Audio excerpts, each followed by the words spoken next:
started young in tennis, I started young in golf as well. Somehow got to the fourth round of the US Open and was supposed to play Roger Federer.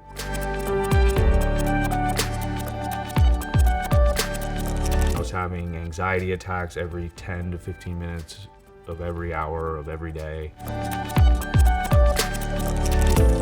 I didn't catch the signs that started on floor 1 and got all the way to wherever I was. We know that there's a minimum of 35% of Americans that have a diagnosable mental health condition. My personal mission is helping people and letting them know that there's more options than they may know. Join me on this journey to end the silence, recognize the warning signs of anxiety, and build togetherness as a community. I'm Candace Yoder, and welcome to The Loud Silence.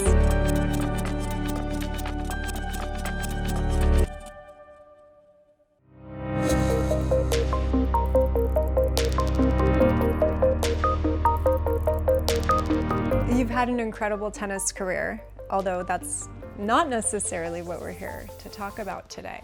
I would love to hear, in your words, when you started to struggle. My story starts in 2012. I had a heart issue, which was called tachycardia. It was an electrical issue, very common actually, where there's thousands of electrodes around your heart, and it's sort of the quarterback to your heart. And when it fires, it tells your heart to beat. So fire, pa-pum, fire, pa-pum.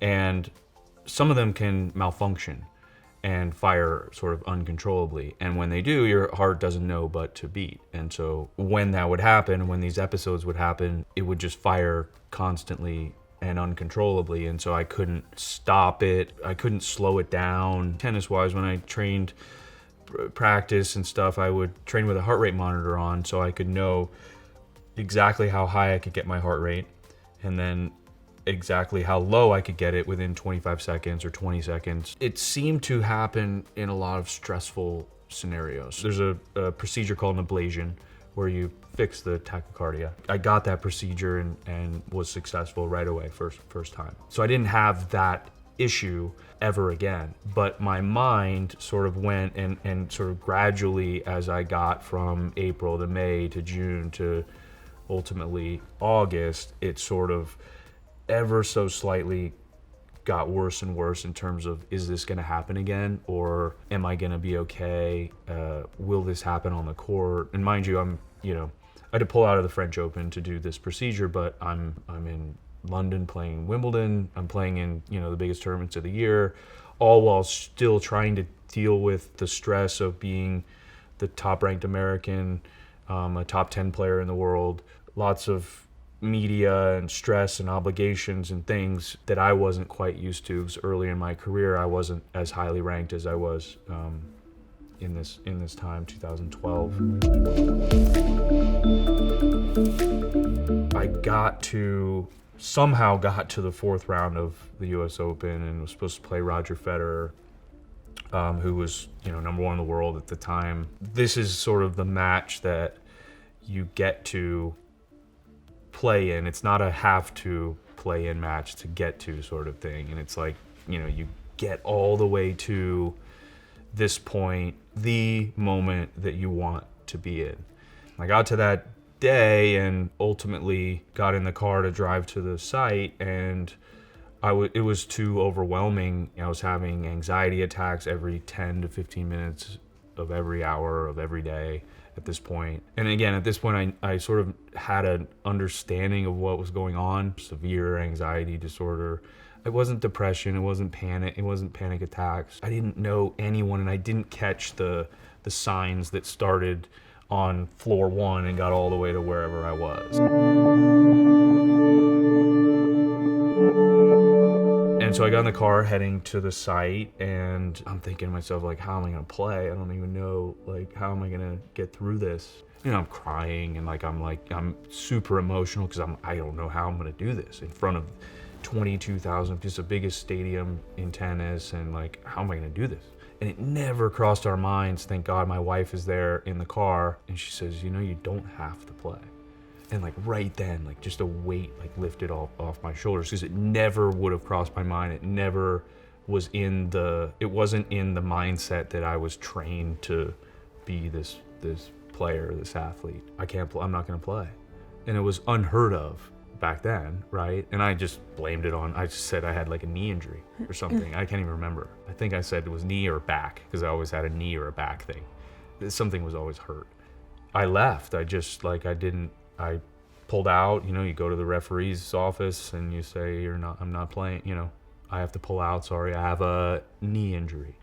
It truly was my mental health. It truly was severe anxiety disorder and anxiety attacks, crazy anxiety attacks that I was having, again, every couple minutes of every hour of every day. Ultimately got to that point where I needed to seek help, and I needed to seek help immediately. It wasn't like, oh, let me finish this tournament and see how that goes, or let me finish what I'm doing right now and then I'll get to it. No, it was like, you need to do this like right this second. At this point, I've been open to my wife, my parents, maybe my coach, but he didn't even really understand what was going on, and my physio, my trainer, Christian. So there were only a couple people that even knew what was going on. Getting through that process and timeline and getting to a point where I could start the therapy or start the healing process, because I was in really bad shape.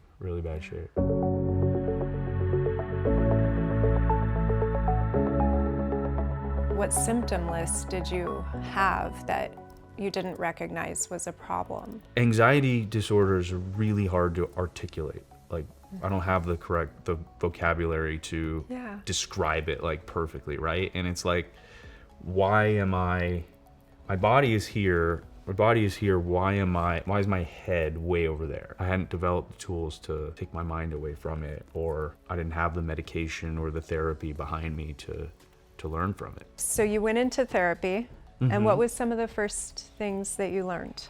I learned, just lots of tools to change the channel. I call it sort of changing the channel on negative thoughts. So like, I could take myself to a golf course that I loved, and I could play that golf course, and I could be really super detailed. Now it's really important for me to be really detailed, like, what number golf ball am I playing? What color is the tee?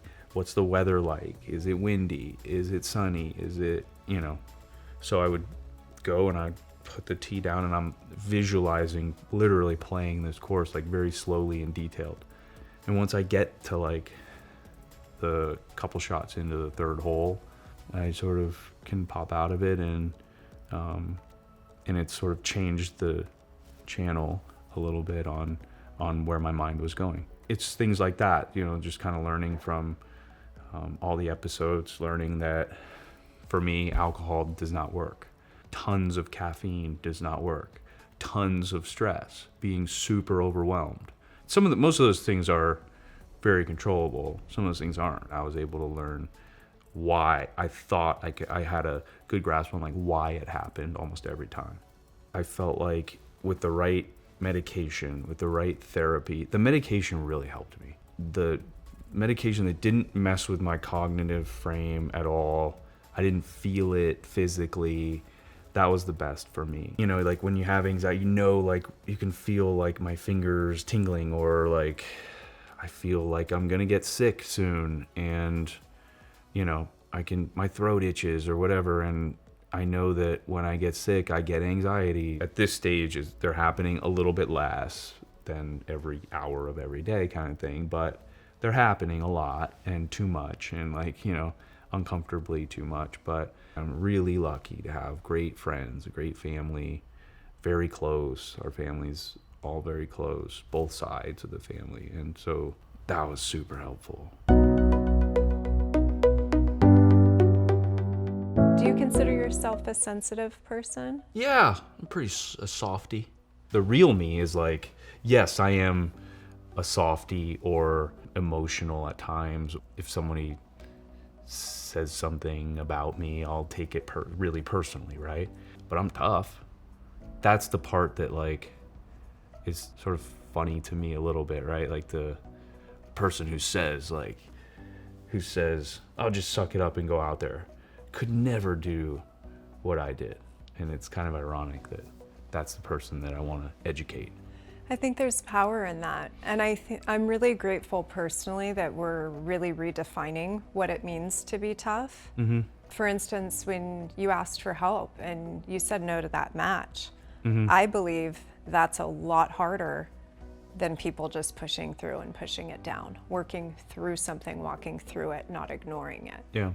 We've seen now some really sad but great sort of people, stories and people coming out. Tyson Fury is one where he's the heavyweight champion of the world, and he came out that he was suicidal and he almost took his own life and stuff. He's the heavyweight champion of the world. He's pretty bleeping tough.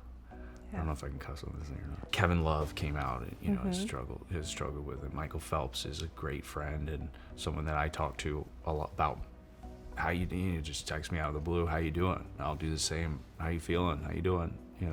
There's a couple football players, a guy named Max Crosby, plays defensive end for the Raiders. He's a phenomenal player.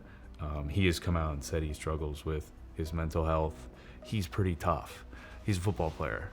Plays in the NFL. So it's like, I know that all the stories, Simone Biles and Naomi Osaka, and telling their stories, get this person in my head that I want to educate. And that person, I could easily see going to Simone or Naomi and saying, oh, just suck it up, lady. But what would he say to Tyson Fury? Or what would he say to Kevin or to Michael or to Max Crosby? Would you say that to their face?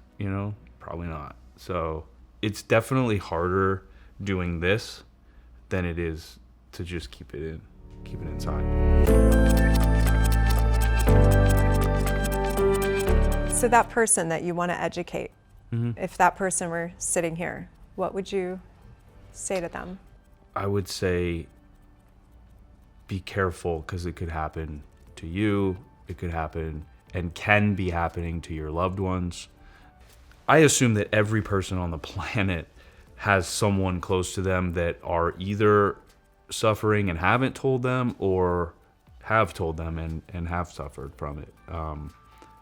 I'd be shocked if there wasn't. The most eye-opening thing for me in this whole experience was how many people deal with this. It sounds like that person doesn't openly know that someone that they love is internally struggling. But I would say to that person, look around in your life, because I guarantee you someone is. And so just keep an open mind. It would be nice if everybody could have just a little more empathy for each other and what people go through. Yeah, that would help. A lot of judging. And again, it's one of the things that, one of the first things that I learned was try not to be too judgmental about why people do certain things. I care so much about this topic that the more we can talk about it, I know that's what saves lives. So the more people are open about it, the better it is, because the better they'll feel, and then they are actually getting the help that they need when they're being open and honest about it too. Thank you. It means so much to me and everybody out there. I love educating people on this thing. Obviously took my life away for a little bit, but I got it back on track really well, and everybody can too.